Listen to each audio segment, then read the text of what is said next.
Death's Door feels like the closest thing I've played to a real game in years.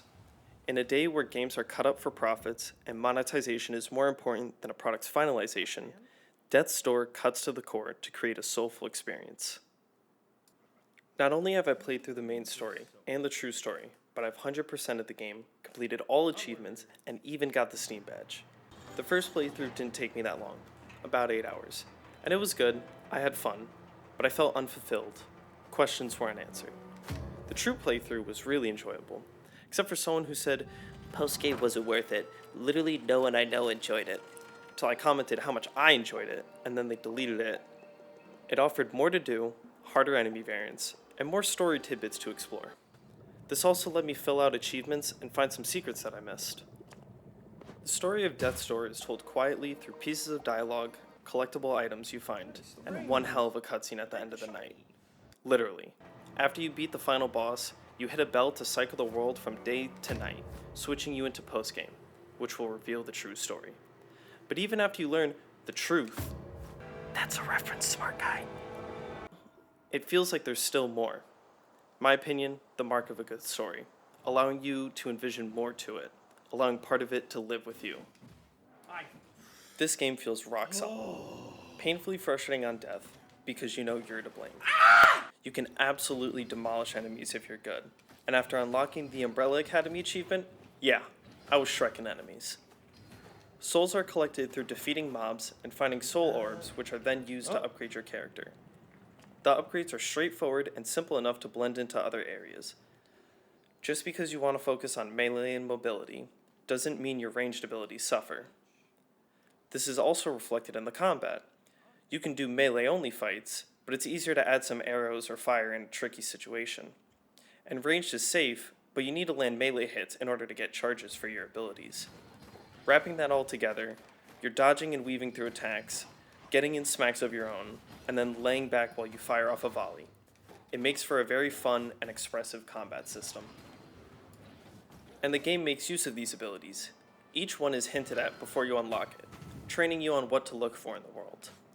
After you unlock these spells, you'll find that later areas were locked behind future abilities, encouraging you to revisit and explore further.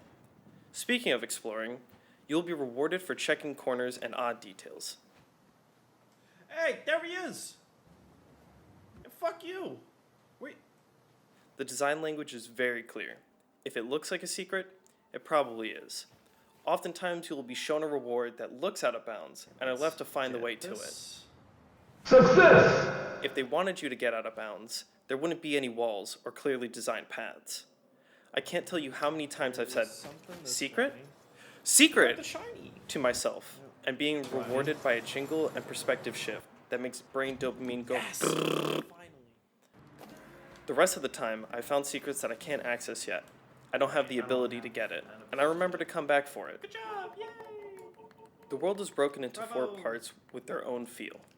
Ciao! Color palette, enemy This types, guy. and music, all differ enough to make them unique, but familiar enough not to throw you off your rhythm.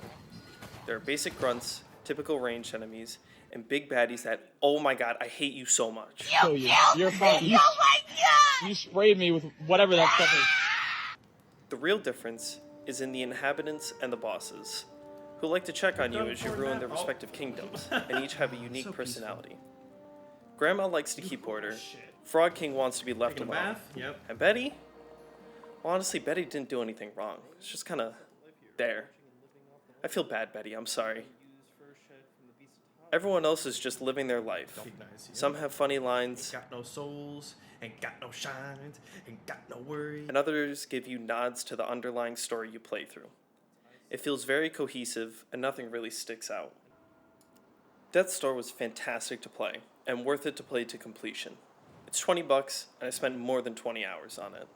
I was rewarded for mastering combat against different enemies and attacks, rewarded for exploring and turning over every stone, rewarded for grinding the upgrades, souls, weapons, and abilities.